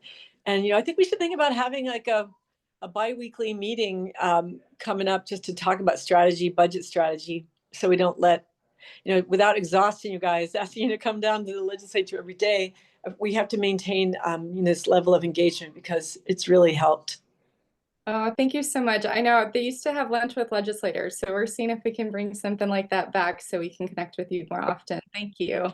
And also thank you for Chris Mays. I mean, Chris Mays, I know is leading a lot of the court challenges. She has a meeting every single day with the 22 other attorneys general to talk about what lawsuits they're pursuing. And she says it's the courts, it's the crowds, it's showing courage, and the 3 C's. And we're going to have to continue to show a lot more of that courage as we're in uncharted territory right now. And I believe we're in a constitutional crisis. And a lot has yet to play out, but thank you for being the advocates that you are. You've really made a difference in Arizona. Thank you. Thank you. We appreciate you. Thank you, and take care, everybody. All right. All right, Ms. Glass, go ahead. Back up again. You got it. No worries. So the specific question about the Supreme Court case, I just looked it up briefly. So it's not challenging the existence of 504 or the ADA and its applicability to students. It's about the standard to which students are held in those cases. Essentially, it sounds like a student requested an accommodation for evening classes at school, was denied. And at this point, the question before the Supreme Court is whether the ADA and the Rehab Act require children with disabilities to satisfy a bad faith or gross misjudgment standard when seeking relief for discrimination relating to their education. Our position will certainly be on the side of the student in this, that they should not be held to that higher standard in seeking relief, but it's not something where the outcome would do away with the ADA or 504. This is about the standard of proof involved in these types of cases. So just to address that quickly and like coming up with a brilliant answer. Thank you. Yeah, for sure. Well, I should be aware of it, and I will definitely actually read the entire case and briefing. And that is something as well that our organization are always looking for opportunities to file amicus briefs, which means friend of the court briefs, to say, our position and why we think something should rule one way or another. There are a lot of cases around at special education, but not a lot make it to the Supreme Court. So the fact that this is before the Supreme Court is important. So, and thank you, Jason, for I think the thing you put in is about Texas v. Becerra. Oh no, it's the Oseo one. Okay, so you can read about it on Disability Scoop as well. Yeah. So let me get back to the one pager here. So as I said, funding for IDEA has not changed. That still exists. IEP still exists. They're still enforceable. Funding, I apologize. So students who have IEPs do still have access to all the state level dispute resolution options they've always had, including access to facilitated IEPs, mediation, state complaints, and due process complaints. So all of those rights continue to exist. Although it is a federal law, those are all administered through the state education agency, which is the Arizona Department of Ed. And so, if you have a student with an IEP, just be aware that you still have access to all of those options if you are in a dispute with the school. That being said, there are several organizations and states that have filed lawsuits against the federal government challenging various of these efforts by the administration. I put links in the document so you can check them out. A lot of them in particular have asked judges to pause these mass firings across the Department of Ed, to find that the dismantling of the department is illegal. We don't have court orders on these at this point. We do know that Arizona's Superintendent of Public Instruction has made public statements that he agrees with closing the U.S. Department of Education. He sees the oversight exercised by the department as, unnecessary and bureaucratic, and it will save everyone money if it goes away. So for students who have IEPs or 504 plans at this time, those plans are still valid and enforceable. You can use most existing dispute resolution processes to enforce them. Schools are also continuing to receive their special education funding from the U.S. Department of Education. As I mentioned, although the Office for Civil Rights still exists, its staff has been dramatically reduced. So again, parents who are filing complaints with OCR, alleging a school has discriminated against their child, we've always had long wait times, to be honest. It's usually several months at least to up to a year or more. But we imagine, given the reduction in force, that these wait times are going to be even longer. However, you do still have the right to file, and you do have to file within 180 days of the violation. So we do continue to recommend that if you want to preserve your claims, you go ahead and file, but just don't expect a quick result. So what's next for us, our organizations, and for you all as advocates in the community? We'll continue to monitor the progress of these lawsuits, as well as the actions taken to close the department and to challenge Section 504. We'll also be monitoring changes to the administration or funding at the Department of Health and Human Services. There have been some proposed pieces of legislation at the federal level that would actually close the Department of Ed. Don't know if they will have enough support to move forward. There have also been some proposed bills around moving funding around, moving around how IDEA is administered. It has definitely been proposed that IDEA funding be distributed directly to states through block grants, which would mean essentially sending the money to the states without requiring federal oversight of how it's used. We do have a lot of resources for families on our website, so we definitely suggest that parents, advocates, individuals with disabilities check out our website. There are template letters, explainer videos, infographics, flowcharts, things you can utilize to help exercise your rights as they currently exist. And then for sure, follow our organizations for updates as they come through. Thank you so much, Amanda. Anyone have, we can probably do one question or two for Amanda if anyone has any. It's a lot. There's a lot going on. But I really appreciate that overview. You definitely touched on a lot of important factors for the SPED community, so thank you. Definitely. And I saw your comment in the chat, Michelle, about taking action at the state level, and I do think that's super important. With the feds talking about moving things to the states, having stronger state level protections would be huge. Having an enforcement option for Section 504 at the state level would be huge, because Arizona Department of Ed will not enforce anything related to Section 504. They only do IDEA. So if we could find a way to create some kind of enforcement mechanism here, that would be big, since OCR is essentially non-effective right now. All right, Amanda, I think we're gonna have to talk after this. That sounds like a couple bills we can drop together next year. For sure. All about dropping bills. Okay, very cool. Thank you very much, Amanda.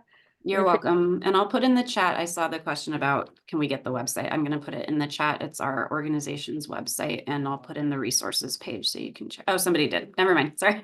Thank you, Sarah. Thank you. Sarah's quick. She's on it. Thank you very much. All right. Thank you. Thank you.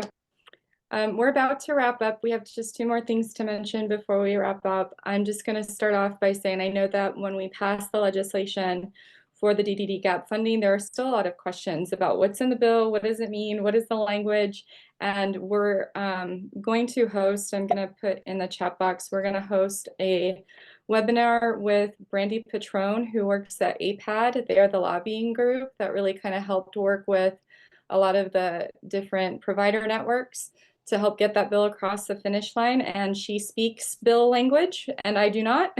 So she's kind of our resident expert on legislative text. And so she's gonna come onto this webinar with us. I think it's May 1st at 11 o'clock. So if you have questions about the gap funding bill that went through and you know wanna have some answers from a very well vetted, very knowledgeable source, she is the best person to talk to. So you guys can click on that and just register for the webinar. And I'm going to turn it over to John to close this out. All right. Thank you very much, Michelle. Thank you to all of you who've been with us today. Here's the slide that shows our current membership for the Disability Advocacy and Policy Alliance. And the last thing I want to leave you with is information about an event. We're going to be hosting a launch event for DAPA on May 8th at 3:00 p.m. As I mentioned earlier, we are looking for more organizations to join us in this work.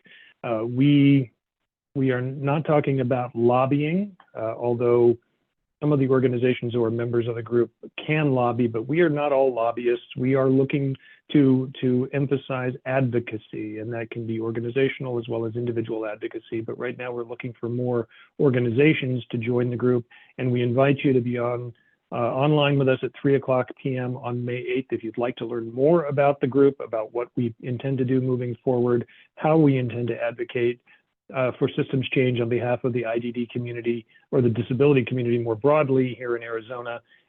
Please feel free to click on the link. It's in the chat box now. Feel free to click on the link, register for the event, join us on the 8th and learn more. If you have any questions in the meantime, there was a QR code earlier in the presentation. If you didn't get a chance to catch that, the information should be available if you click on the link, or feel free to contact any of our organizations individually. We'll be happy to share more information about what we're doing. We cannot thank you enough.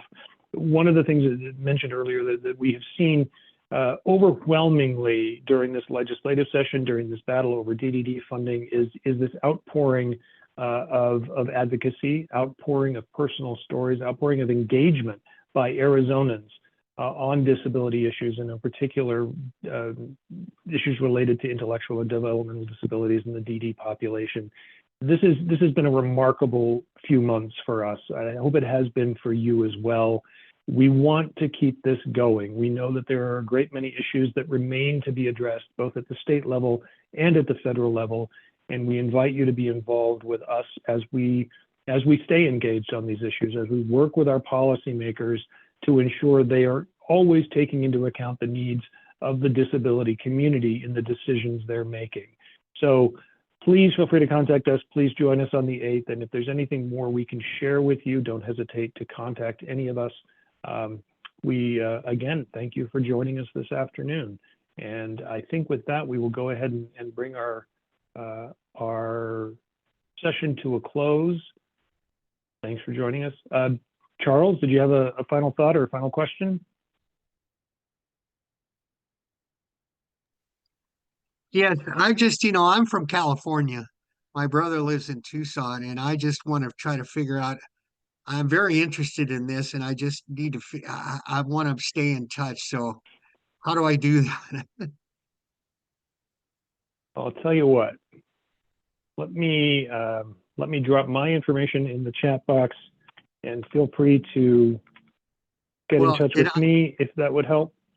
Yeah, and I'm kind of a digital idiot. I'm an analog guy stuck in a digital world, so chat boxes and everything are kind of new to me. Like I said, will all this information be accessible after this meeting? That's a really good question.